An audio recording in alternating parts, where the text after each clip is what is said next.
Alors voici la page d'accueil d'Illustrator telle qu'elle se présente dans les versions récentes.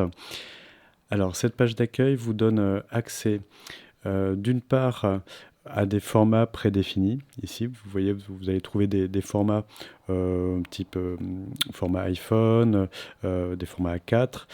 Si vous souhaitez plus de paramètres prédéfinis, vous pouvez cliquer ici pour accéder aux formats principaux que je détaillerai par la suite. Je vais fermer ça pour le moment. Donc vous allez trouver ces formats prédéfinis ici et à cet endroit un historique des derniers fichiers que vous avez ouverts et utilisés dans Illustrator. Vous avez un système de filtre pour faire des recherches ici. Là, vous avez donc l'accueil, on est sur l'accueil d'Illustrator. Vous avez un onglet formation, donc qui vous donne accès à des tutoriels sur Illustrator, alors sur des nouveautés, mais pas seulement. Documents en ligne, ce sont les documents que vous avez pu installer, c'est-à-dire exporter sur votre cloud, hein, sur Adobe, si vous avez un système d'abonnement, et les documents supprimés. Alors, ici, vous avez un système de visualisation de vos derniers fichiers que j'ai oublié de mentionner à cet endroit. Les deux boutons principaux vont être ces deux-là, donc créer un nouveau et ouvrir, donc créer un nouveau ou ouvrir un fichier qui vous donne accès au disque dur. Alors je vais pour ça créer un nouveau fichier et je tombe en fait sur la palette de démarrage d'Illustrator, donc qui me permet de choisir mon format, donc ce que j'ai pu obtenir tout à l'heure en cliquant ici. Alors, au niveau de cette interface, bon, elle est assez connue depuis un certain temps. Donc, vous avez accès aux différents formats donc récents enregistrés selon le type de document que vous allez vouloir produire. Vous allez soit choisir impression, auquel cas vous tombez sur des formats principaux qui sont dédiés à l'impression avec les paramètres prédéfinis dans leur ensemble ici, si vous cliquez sur ce bouton. Des formats qui sont plutôt dédiés aux tablettes graphiques avec des formats prédéfinis selon diverses marques, puisque vous pouvez afficher tous les paramètres prédéfinis ici. Vous allez trouver différents types de smartphones et de tablettes de marques différentes que vous pouvez également télécharger sur Adobe Stock. Pour le web, de la même manière, vous allez trouver des formats prédéfinis qui sont plutôt orientés écran, donc selon des formats plutôt dédiés aux écrans, donc selon les résolutions des différents écrans que vous allez pouvoir trouver sur le marché. Impression, j'en ai parlé.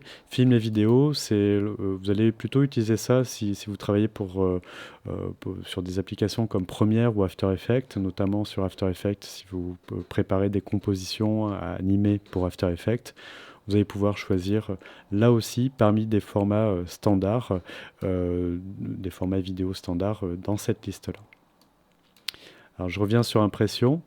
Les paramètres pour celui qui est sélectionné, donc je vais prendre celui-là, vont être détaillés ici. Donc vous allez choisir du format A4 par exemple, donc vous tombez sur la hauteur et la largeur et la hauteur du format A4, leur disposition, le nombre de plans de travail aussi, si vous souhaitez travailler avec plusieurs plans de travail, la gestion des fonds perdus, la marge autour de votre document pour l'imprimeur.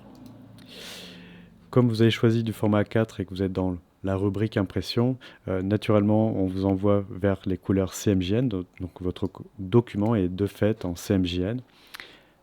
Alors, la résolution, ça peut paraître curieux de parler de résolution ici, puisqu'on est dans un logiciel vectoriel, mais il faut savoir que certains effets, notamment lorsque vous créez des effets de transparence ou des effets d'ombre portée par exemple, ces derniers vont être traités en pixels. Donc c'est pour ça ici vous allez pouvoir choisir différents niveaux de résolution pour ces effets-là. Voilà, bon, il y a d'autres paramètres ici. Donc là, c'est pour rentrer plus dans le détail peut-être, quoique ici, il n'y a pas grand-chose de plus, si ce n'est que ça nous ramène à l'ancienne fenêtre. Ce qui est différent par rapport à ceci, c'est qu'on peut choisir la façon dont vont se disposer les plans de travail, donc à la suite, à la verticale, à l'horizontale, dans le sens de la lecture, etc. etc. Et puis la possibilité de mettre des colonnes aussi pour la mise en forme de texte. Voilà, des options supplémentaires. Donc ce module-là est plus complet que celui-ci, mais finalement pas beaucoup plus. Voilà, je vais annuler ça. Donc une fois que vous avez fini de paramétrer votre page, votre document, vous faites créer. Et votre document s'ouvre selon les paramètres que vous avez pu indiquer. Donc ici, je retrouve bien mes plans de travail, mes 3 plans de travail définis. On voit dans la palette propriétés, on retrouve tous les paramètres. Alors en plus, on peut choisir ici notre unité de dessin. Ici, on peut choisir simplement de naviguer sur nos plans de travail. Et si on doit modifier un plan de travail en particulier, donc il s'agit d'aller dans modifier plan de travail pour modifier son format en particulier, puisque vous pouvez faire cohabiter finalement plusieurs formats au sein d'un même document Illustrator. Donc là, je suis dans ce plan de travail numéro 3 et j'accède aux propriétés de ce plan de travail que je peux modifier si je souhaite ici, que je peux replacer pour ensuite quitter s'il n'y a pas d'autre chose à faire, supprimer. Enfin, vous allez trouver toutes les options. Alors vraiment, si vous voulez toutes les options du plan de travail, là on peut changer la disposition, on peut changer le nombre de plans de travail. Et vous allez surtout ici dans Options de plan de travail, où là vous avez accès à tous les paramètres de votre plan de travail, y compris la possibilité de changer son format. Ici. Voilà.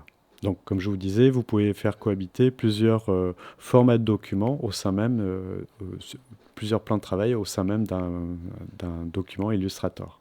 Voilà. Donc, comme là, on est dans le module plan de travail, il s'agit de le quitter pour revenir voilà, à la normale, pour pouvoir commencer à dessiner. Donc là, on retrouve les propriétés générales de notre document que j'ai longuement détaillé sur une vidéo au sujet des propriétés. Je ne reviens pas dessus, mais vous avez à portée de main la gestion des grilles, des repères et un certain nombre de préférences par rapport aux accrochages aussi, des magnétismes.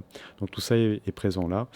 Pour le document, ces propriétés se masquent, je rappelle, dès que vous commencez à travailler sur un élément en particulier dans Illustrator, auquel cas, tant qu'il est sélectionné, les propriétés ne vont afficher que les propriétés de l'objet sur lequel vous êtes en train de travailler, ou du texte ou une image, vous aurez les propriétés de cet élément. Ces propriétés du document reviennent dès lors que vous cliquez à l'extérieur et vous retombez sur les paramètres de votre document.